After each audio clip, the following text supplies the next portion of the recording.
Hello students, class 11th की mathematics में जो फर्स्ट चैप्टर है सेट्स, उसका आज लेक्चर नंबर 1 है।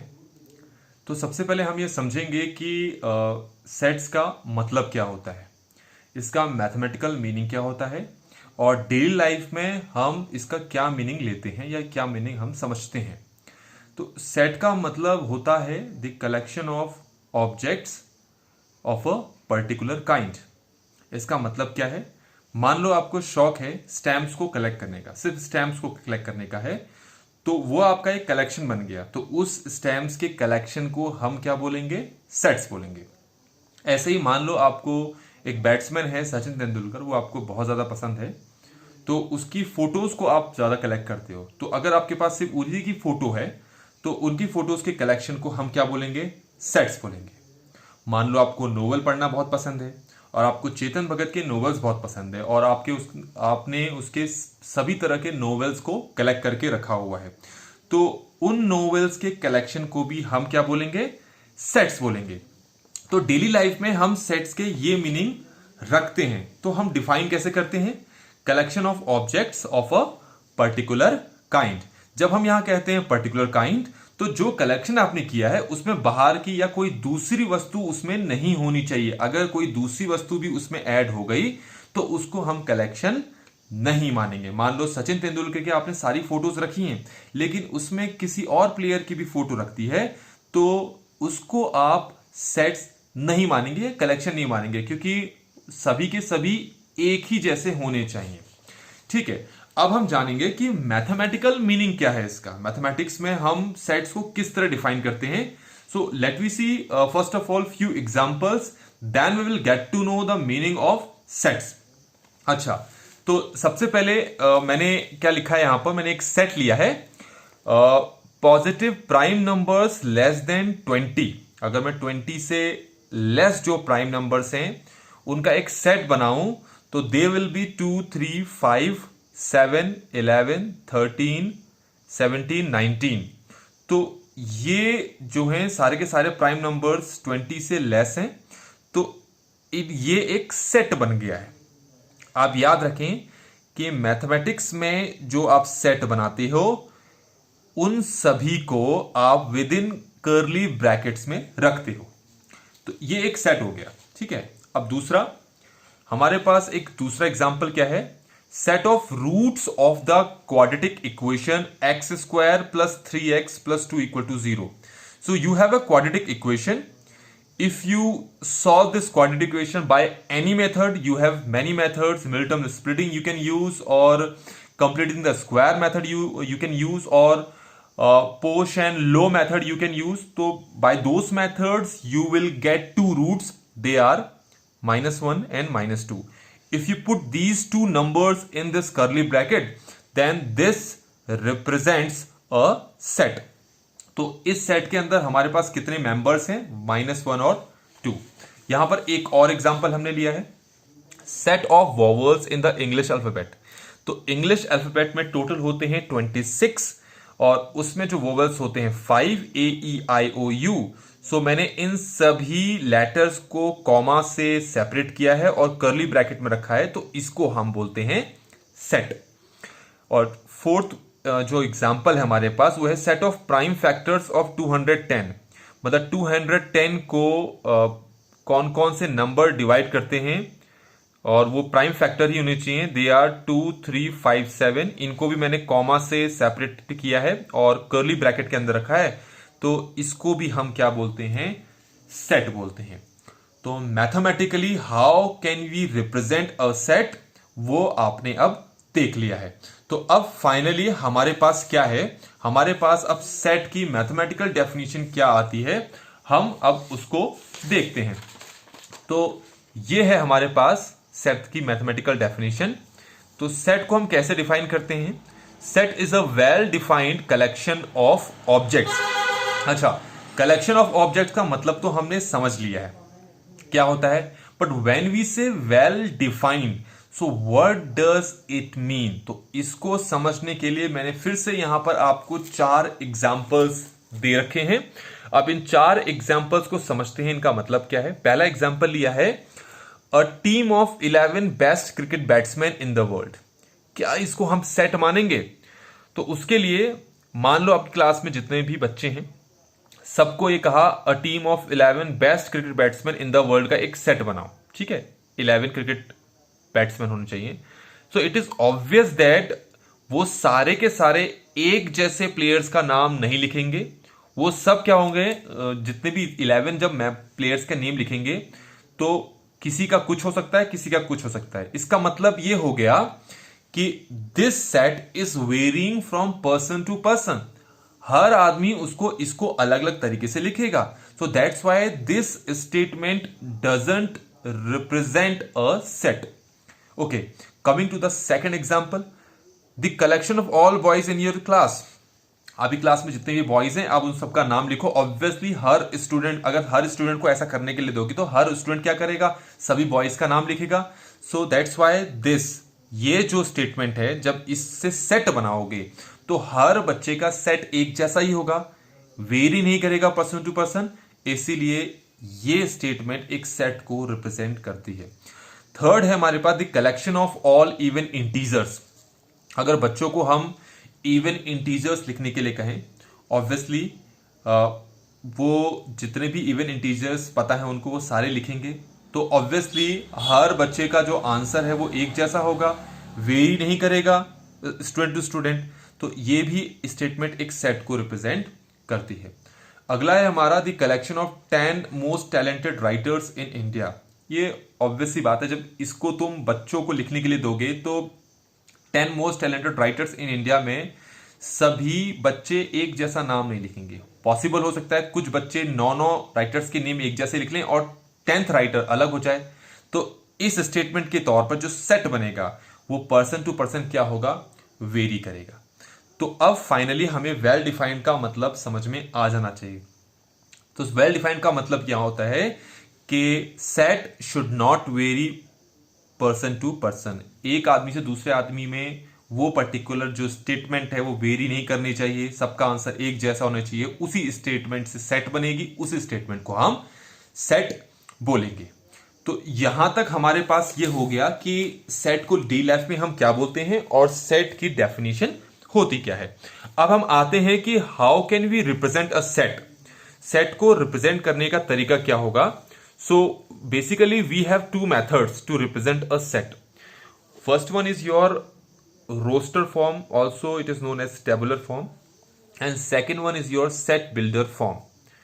ठीक है, तो इन दोनों का मतलब क्या होता है, तो उसको समझने के लिए I have given you one example.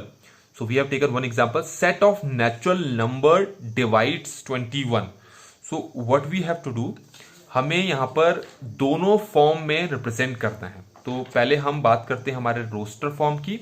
तो रोस्टर फॉर्म में क्या होता है हमारे पास, रोस्टर फॉर्म में हम जितने भी उस सेट के जितने भी मेंबर्स होते हैं, we just list all those members separated by commas within curly brackets. मतलब अच्छा, set of natural number divides 21। Natural number कहां से स्टार्ट होता है, 1 से। So we will include 1। तो 1 होगा, 2 नहीं हो सकता, 3 हो सकता है, 4 नहीं हो सकता, 7 होगा और 21 होगा। आप चेक कर लेंगे, ये सारे के सारे जो नंबर्स हैं इस 21 को डिवाइड करेंगे and all these are natural numbers. तो मैंने क्या किया है, जो चारों नंबर इसको डिवाइड कर सकते थे मैंने उनको लिखा है, they are separate by commas, और इनको किस ब्रैकेट के अंदर लिखा है, curly bracket. This representation is known as roster form और tabular form. Now the second form is your set builder form. अब सेट बिल्डर फॉर्म में we just write nothing but the statement. How? So first of all you just start the curly bracket, then you will write x, then colon. So how can we read this? ये क्या है, पहले तो समझ लो ये x क्या है। हमारे पास यहां पर जो 4 मेंबर्स हैं, all these 4 members possess same kind of property। तो इन सबका नाम एक कॉमन नाम हो सकता है, उसको हमने किससे रिप्रेजेंट किया है, x से। मतलब ये भी x है, ये भी x है, ये भी x है, ये भी x है। तो इन सबको यहां नहीं लिख सकता, तो इनको एक कॉमन नाम दे दिया हमने x। So if we write x, what does it mean? It means that this x can be 1, this x can be 3, this x can be 7, this x can be 21. So यहां पर ये जो colon है इसका मतलब होता है such that. अब यहां पर हम लिखेंगे राइट, यहां पर लिखेंगे हम स्टेटमेंट. स्टेटमेंट में क्या लिखेंगे? ये x क्या है? x divides 21. x is the natural number divides 21. तो लिखोगे x is the natural number divides 21. तो इस तरीके से हमें हमारा रोस्टर फॉर्म और सेट बिल्डर फॉर्म ये दोनों पता चल चुके हैं. तो आइए देखते हैं रोस्टर फॉर्म की डेफिनेशन क्या होती है और सेट बिल्डर फॉर्म की डेफिनेशन क्या होती है. तो ये हमारे पास है रोस्टर फॉर्म. तो रोस्टर फॉर्म में क्या होता है? All the elements of a set are listed. वो दिखाया था ना, कर्ली ब्रैकेट्स के अंदर सेपरेट बाय कॉमास, लिखा भी वही है. All the elements of the set are listed and elements are being separate by commas and are enclosed within braces. तो इसमें एक चीज और समझने वाली है कि ये 1, 3, 7, 21 जो है इस सेट के मेंबर्स कहलाए जाएंगे.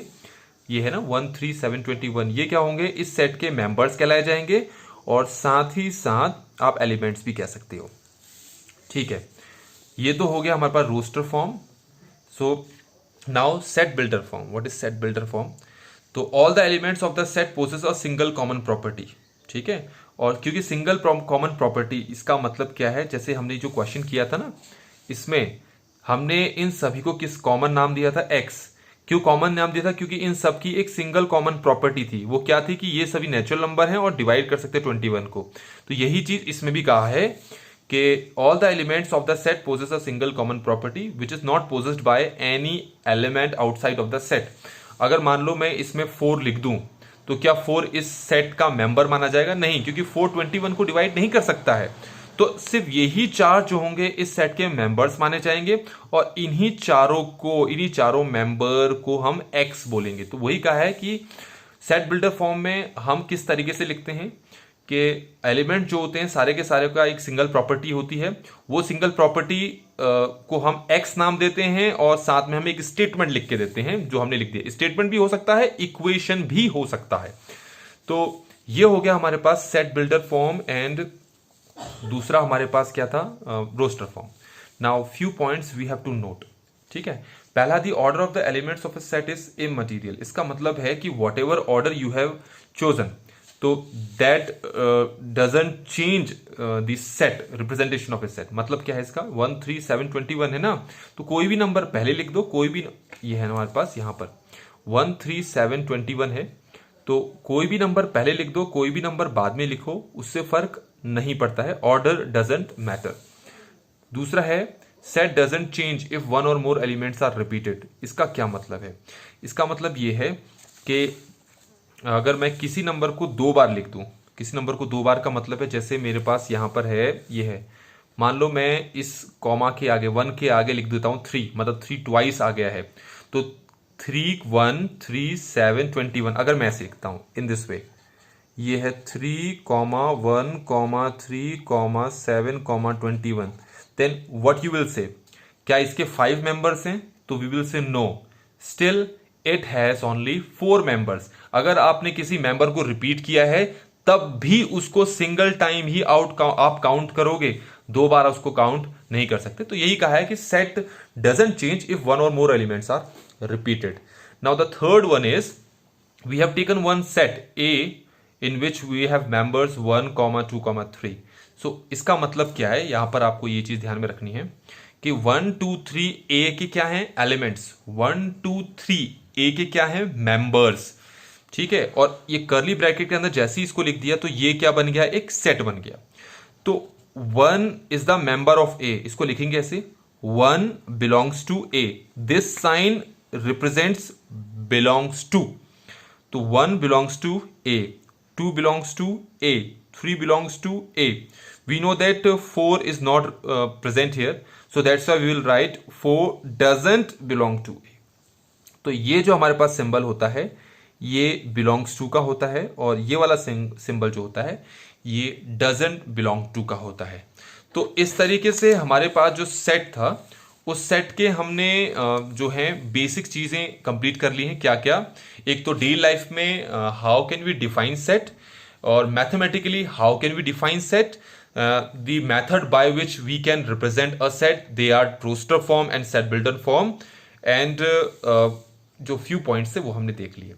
सो ये इस लेक्चर का ये लेक्चर यहीं पर कंप्लीट हो जाता है। अगर वीडियो आपको अच्छी लगी हो बच्चों तो इसको लाइक ज़रूर करें, अपने दोस्तों के साथ शेयर करें और चैनल को सब्सक्राइब ज़रूर करें। Thank you so much. जय हिंद।